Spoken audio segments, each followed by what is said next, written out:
ও চাচা, চাচা, আমি সাংবাদিক আইছি, একটু সাক্ষাৎকার নিতাম আপনার। দাঁড়ান, কি আপনার একটু সাক্ষাৎ নেওয়া লাগবে আমার। কিসের সাক্ষাৎকার নিবা? বর্তমানে যে বাংলাদেশও তেলের সংকট দেখা দিছে, এই ব্যাপারে আপনার মন্তব্যটা কি? বাবার মন্তব্য তুমি পূরণ করতে পারবা? অবশ্য পারবে তো আসলে। অবশ্য, আপনি বলেন আপনার কি মন্তব্য? আহা, সারা বিশ্বে তেলের সংকট, বাংলাদেশে নয় শুধু, এটা আমরা প্রত্যেকেই জানি। কিন্তু তুমি যে আমার যে ক্ষতিটা করলা, যে সংকট ফালাইলে, এটাকে তুমি পূরণ করতে পারবা?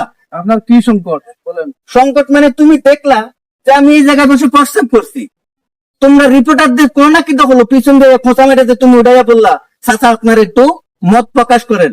আচ্ছা, মত প্রকাশ করারও তো একটু সময় ব্যাপার স্যাপার আছে, মানুষের দেখে।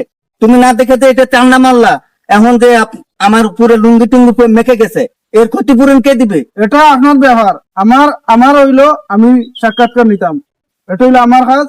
আপনি কি কাজ করছেন না করছেন এটা আমার দেখার বিষয় নাই। আমার কাজ হইছে আমি সাক্ষাৎকার নেই। তাহলে আজ এই তেলের সংকট কি করে দূর করবা? মনে করে তেলের সংকট যে যেভাবে পাচ্ছে, দাম বলছে, পাতিল বলছে, নিয়ে যাচ্ছে, এটা তোমার কথার উদাহরণ বোঝা যায়। তুমি আমার সাথে যে আচরণ করেছো, তোমার দায়িত্ব তুমি পালন করছো, তাহলে যারা এই কাজ করছে তারার দায়িত্ব তারা পালন করতে আছে। এই খামাকা এই বালতাবাজি ছাড়ো, ভালো কিছু পারলে করো। আপনারা কিছু বলার আছে? না, আর কিছু বলার নেই বাবা, তুমি জবাব তেমন দিছো, আমি প্রশ্নের উত্তর দিয়েছি, বুঝছো? যাও। ওকে।